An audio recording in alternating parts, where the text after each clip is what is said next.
Hi everyone, welcome back to another video. As a channel built primarily around the Phantasy Star franchise, there'd always been one nagging omission from the games that I'd played, and that was the classic JRPGs. I was extremely young when the original Phantasy Star released on the Master System in 1987, and even by the time Phantasy Star 4 rolled around in the mid-90s for the Genesis or Mega Drive, I still had no idea what Phantasy Star was. It was only with the release of the GameCube version of PSO Episode 1 and 2 in 2003 that I got my introduction to the series that has now genuinely changed my life. So in this video, what I wanted to do is I wanted to talk about the very first Phantasy Star game and my impressions of it as someone who started the series with PSO. Now, as I spent more and more time on the channel, I started to get requests from people to go and check out the original games. I knew that as a Phantasy Star channel, I should probably at least give them a go and check them out and see what they're all about. Now, technically, I had actually tried playing the original Phantasy Star once several years ago, but my experience with it was not positive. I basically ventured outside of Kamenet at the start of the game, got into a fight with a floating eyeball, was immediately sent to the Shadow Realm with a game over screen. Brilliant. So at that point, I dropped the game and didn't go back to it for years. Now, thankfully, in 2018, the Sega Ages version of Phantasy Star was released on the Nintendo Switch, which boasted several quality of life improvements. I decided that this would be a good starting point to replay all of the classic JRPGs on stream. Surely this would be a much better experience, right? So again, I went off and immediately got obliterated again. Everyone who saw the stream probably saw that right at the start of the game, I basically died to the first enemy again. Great. So, however, this time though, I decided to stick with the game for the sake of the stream, and wow, am I glad I did. So, for those who've never played the original game, it takes place in the Algol system, and you'll frequently travel between the different planets of Palma, Dizorus, and Motavia. You play as Alice Landale, whose brother is killed by the administration of the King Lasik. The story honestly isn't particularly revolutionary. You basically set out on a quest for revenge, and along the way you run into a diverse cast of characters, some of which will end up joining your party. Combat takes place from a first-person perspective, and has some really interesting aspects to it. For example, you can actually attempt to communicate with any creature in the game, which not only skips the battle if the creature understands you, but you can also sometimes get some helpful gameplay hints from it as well. Unfortunately, there are certain enemies in the game, like shellfish, which can seemingly never be reasoned with. The exploration of the game is really charming, but the game does have a habit of being extremely cryptic or vague about what it wants you to do or where to go. The Ice Digger section in particular I do remember finding particularly annoying, as there are only specific tiles on the map that you can dig through, and they look identical to tiles you can't dig through. The dungeons are where Phantasy Star really shine though. Considering that the game was released on the Master System originally, it had a first-person kind of 3D effect dungeon exploration that made you feel like you were actually lost in Biome Lair. Because let's face it, you are lost in Biome Lair. The dungeons also had secrets like fake walls, does that sound familiar to PSO players? And even had pitfall traps as well that would actually drop you down to the level below. I can imagine that trying to navigate the dungeons back in the day was probably a case of having a pen and paper handy and literally mapping out the dungeons. So as a PSO player, it was really interesting actually to see where the origins of some staple Phantasy Star inclusions came from, such as the game's main antagonist, and also some of the regular enemy designs as well that were then very clearly referenced in PSO. For example, there is an enemy called a Horseman in Phantasy Star, which looks extremely similar to the Chaos Bringers that were then used later in PSO. There are also things like Chaos Sorcerers, and you tend to find that some of the enemies in Phantasy Star then clearly were referenced or just straight up ported over to PSO. The Sega Ages version of the game, I would say, is a really easy recommendation to make. It brings quality of life changes where they were desperately needed, without compromising the core gameplay experience. For example, you now have an on-screen dungeon map. So this will actually only reveal as you explore the dungeon, so it doesn't just tell you where to go, you do still have to map it out. But it helps you to kind of quick reference your position, and helps you to just see like an overhead of the dungeon and get a better idea of where you actually are. It will also reveal pitfall traps on the map as well when you get near them, but it will only do it the tile before the trap. So if you're not looking carefully at your map, you can still run into the pitfall traps and fall down them, which I did several times. It also features an in-game guide as well that tells you the stats of all the equipment. It tells you what each of the magic spells do. At this point they were still called magic or spells, they weren't referred to as techniques yet. And it also tells you what some of the items are for, Now, none of this is really explained in the game, so it was a huge help to have. Occasionally you'll get it where an NPC might make a sort of vague statement that gives you a hint on what something does.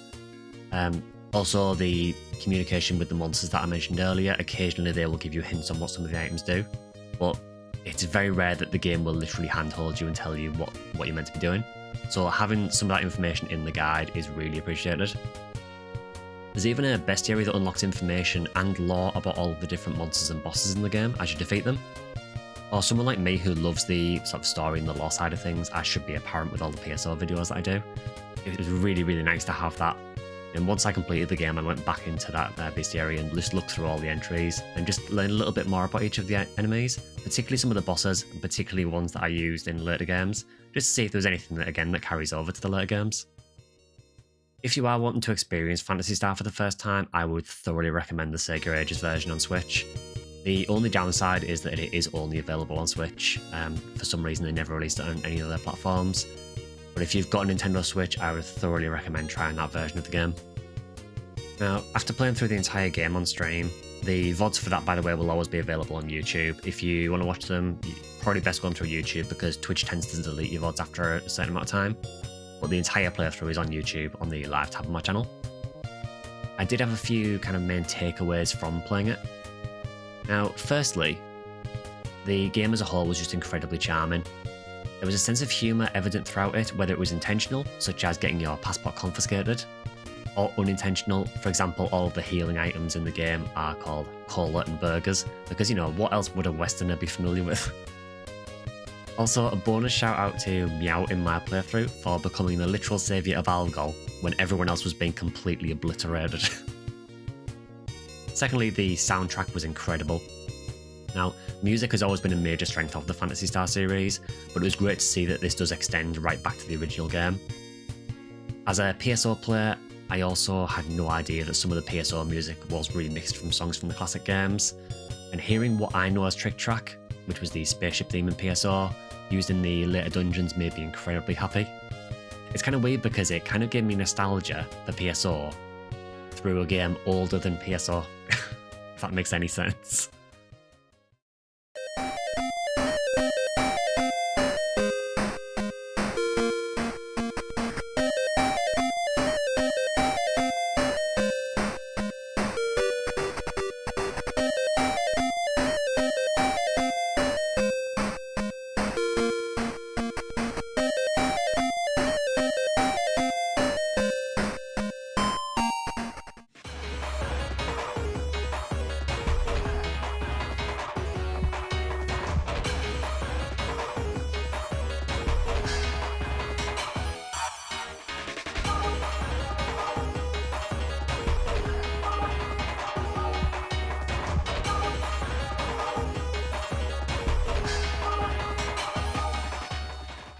So overall, I thoroughly enjoyed my first venture into the Algol system. The Sega Ages version did make the experience just that little bit more approachable, without taking anything away from it as well. In fact, I enjoyed it so much that I immediately went to try and play the Sega Ages version of Phantasy Star 2. Unfortunately, there isn't one, or at least not in the same vein as the first game. There is a Phantasy Star 2 remake on PlayStation 2, which confusingly is also called Sega Ages. I believe it's called Sega Ages Phantasy Star Generation 2. But to my understanding, that is quite different from the original and not necessarily a re-release with quality of life improvements, it's more of a remake instead.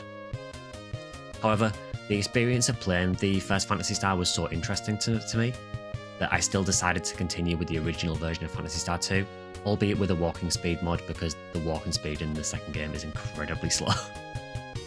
I'm still early in Phantasy Star 2 at the moment, but I'm already seeing a lot more parallels with PSO than I did in the first game, but it's been really nice to see that slow progression over to what I'm more familiar with. I'll probably do similar videos to this as I beat each of the Phantasy Star games, but I basically just wanted to give my perspectives as someone who has never really had experience of the classic RPGs, but as someone who has spent thousands of hours in PSO. It was really, really cool to see where some of the original ideas came from and things that have made it all the way through the franchise, even in some cases right up to NGS. So it's really fascinating to see that, and altogether just a really, really fun experience. Again, I would thoroughly recommend anyone who hasn't tried it trying the Sega Ages version of Phantasy Star 1. It really isn't that long a game either. You could probably beat it relatively quickly. I would recommend using a guide for it because some parts of the game really do not explain what you're meant to do, and there are some parts of the game in particular that are so oddly specific that you would never find out what to do without a guide. So I would recommend using a guide for it and play the Sega Ages version. But I think that if you enjoy sort of classic JRPGs, or if you are just interested in the early origins or early genesis, no pun intended, of Phantasy Star, then I would thoroughly recommend trying this version out. Yeah, we'll end that video there. If you do want to see more Phantasy Star content for the original classic RPGs, just let me know in the comments. I am happy to do it. Obviously, I will need a bit of time because I do actually need to complete the first 4 games first. But I am happy to do more Phantasy Star classic JRPG content as well, in addition to doing all the other games as well, obviously. If you have enjoyed the video, you could always consider liking or subscribing or joining as a member on YouTube. You can also follow or sub over on Twitch, which is Section Skyline. I have an X and a Blue Sky, which again are both Section Skyline. And I also have a Discord channel that you can join as well. And we tend to do a community event every weekend on a Saturday, where you can either play games with me or we can just chat. So feel free to join us over there. I will leave a link to that in the description as well. I hope you've enjoyed this sort of me just reminiscing about my experience of the classic Phantasy Star through the eyes of a PSO player. Hope you've enjoyed it, and I'll hopefully see you guys in the next one. See you guys.